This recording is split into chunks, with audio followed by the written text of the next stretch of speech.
15 मार्च को चंद्रमा भी परिवर्तित होंगे। 15 मार्च को चंद्रमा जो है परिवर्तित होकर धनु में जाएंगे। तो इस बात का ध्यान रखना चाहिए कि धनु में चंद्रमा छठे भाव में है, वो रोग कारक है और अंदर अंदर आपको कष्ट पहुंचाने के कार्य कर सकते हैं, तो उनसे बचते हुए काम करने का आपको प्रयास करना चाहिए। तो विशेष तौर पे 15-16 का इस बात का ध्यान रखिएगा। एक बात और ध्यान रखिएगा, 15 तारीख को सूर्य भी परिवर्तित हो रहे हैं। सूर्य सुबह 6:30 बजे परिवर्तित होंगे और वो जाएंगे विशेष तौर पर मीन राशि में।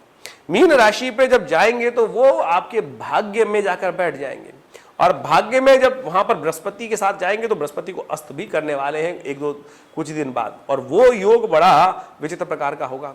अच्छी चलती हुई गाड़ी को कहीं ना कहीं भाग्य में बैठे हुए बृहस्पति को रोक देंगे, तो इसके लिए आपको उपाय करने की जरूरत है। सबसे पहले ध्यान रख लीजिए, क्योंकि शनि के साथ चल रहे थे सूर्य और शनि महाराज वहां पर आपके अष्टम भाव में बैठे हुए थे। अष्टम भाव से बैठकर कहाँ देख रहे थे, आपकी सफलता वाले भाव को देख रहे थे। पहले तो अस्त थे, लेकिन अब आपको मेहनत ज्यादा करनी पड़ेगी, भाग्य भी रास्ता कम देगा। तो ऐसे में विशेष तौर पर भाग्य को जगाने का प्रयास करें, ब्राह्मणों की सेवा करें विशेष तौर पे, और हो सके तो सूर्य को जल दें। ये समस्त उपाय कर आप लाभ ले सकते हैं। बृहस्पति के लिए एक अलग से एपिसोड बनाएंगे जो बताएगा कि कौन कौन से खास से उपाय आपको कर लेने चाहिए, क्योंकि बृहस्पति सूर्य के कारण से जब अस्त होंगे तो भाग्य सो सकता है। तो सावधानी के साथ काम करने की जरूरत है। इससे पहले के जो दिन है उनसे लाभ लेने का प्रयास कीजिए, कहीं भाग्य आखिरी में कहीं आपको फंसा ना दे। कोई बहुत बड़ा इंपॉर्टेंट डिसीजन होने वाला है तो 15 तारीख से पहले 16 तारीख से पहले उसको करने का आपको प्रयास कर लेना चाहिए। उसकी अपॉर्चुनिटीज आपको उठाने का प्रयास करना चाहिए। 18 इसके बाद 17 मार्च को मंगल का परिवर्तन होगा और वो परिवर्तन विशेष तौर पे होगा मकर राशि में। ये आपके लिए विशेष तौर पे हम बात करें तो अच्छा रहेगा, वो आपको उन्नति दे सकता है। और वहाँ भाग्य के सोते हुए भी, भाग्य में कष्ट होने के बावजूद भी, वहाँ पर जो चंद्रमा का युति है वो आपकी अंतर भावना से, आपकी इंट्यूशन से, सच्चे मन से यदि काम करेंगे तो आपको सही डायरेक्शन मिल सकती है। यानी आपके समक्ष आपका मन, आपका अंतःकरण आपको सही डायरेक्शन देने का प्रयास करेगा। यदि उस इशारे को आप समझ लें तो बहुत बढ़िया तरीके से आप यूटिलाइज कर सकते हैं।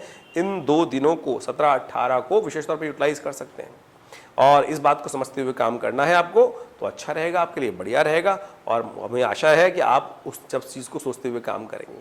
कोशिश ये करें इन दिनों में गरीब परित्यक्त कहीं स्थिति दिखाई दी जाए, कोई भिक्षुक दिखाई दे जाए तो अपनी इस तरफ से उनको सेवा करने का प्रयास करें। वस्त्र का दान कर दें, कुछ खाने पीने के लिए कुछ चीज़ दे दें, तो आपके लिए कष्टों को दूर करने का योग बन सकता है। ये बड़ा अच्छा उपाय है, इसको करने का प्रयास करें। भगवान सूर्य को तो नित्यपति जल दे ही दें। ये आने वाले के लिए 1 महीने के लिए बहुत ज़रूरी उपाय है, क्योंकि भाग्यवंत के द्वार पर खड़े रहें गुणवंत। सूर्य भाग्य में आ गए और भाग्य में थोड़ा कमज़ोर करने के योग देने वाले हैं, तो इस बात का ध्यान रखते हुए काम करने का प्रयास करना चाहिए। 18 मार्च को एकादशी भी है, तो ऐसे में भगवान विष्णु का विशेष तौर पर पूजन करें। भगवान विष्णु पालक कहे जाते हैं, पालने वाले हैं, और ऐसे में उनकी आराधना करके उन्हीं पर समर्पित करने का प्रयास कीजिए। देखिए आपके कष्ट दूर होने के योग बन जाएंगे।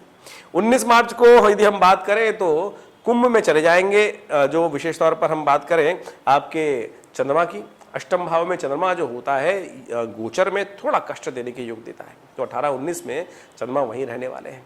तो आपको विशेष तौर पर जब लग्नेश है आपके चंद्रमा, लग्न राशि के स्वामी हैं, तो ऐसे में चंद्रमा जब अष्टम में चले जाएंगे तो कहा जाता है कि थोड़े क्षीण हो जाएंगे। तो ऐसे में थोड़ा ध्यान रखें, सावधान रहते हुए काम करने का प्रयास करें। बाकी ग्रहों की यूटिलाइज करने का आपको प्रयास करना चाहिए। उस दिन प्रदोष है, तो कोशिश करें भगवान शिव की आराधना करें। शिव की आराधना करने से सब प्रकार के कष्ट से दूर होने के योग बन सकते हैं और वो बहुत बढ़िया आपके लिए।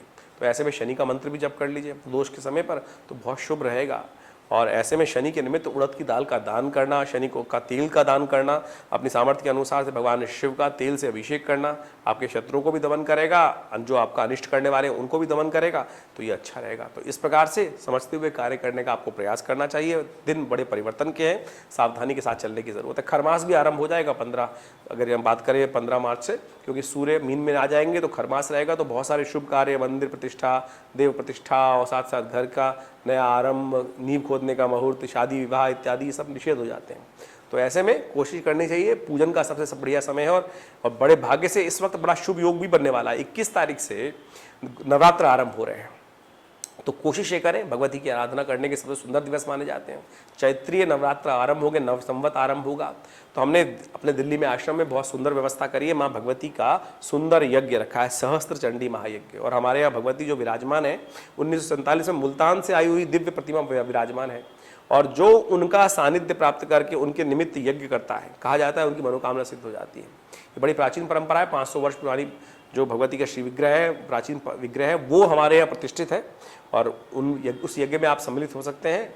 आपको हमारे जो नंबर्स व्हाट्सअप लिखे हैं उस पर आप सम्मिलित होना चाहते हैं तो अपना इन्फॉर्मेशन भेज दीजिए। आपको समस्त कार्यक्रम की पूरी सूचना हम भेजने का प्रयास करेंगे। आशा करते हैं माँ भगवती का सानिध्य आपको प्राप्त होगा। धन्यवाद।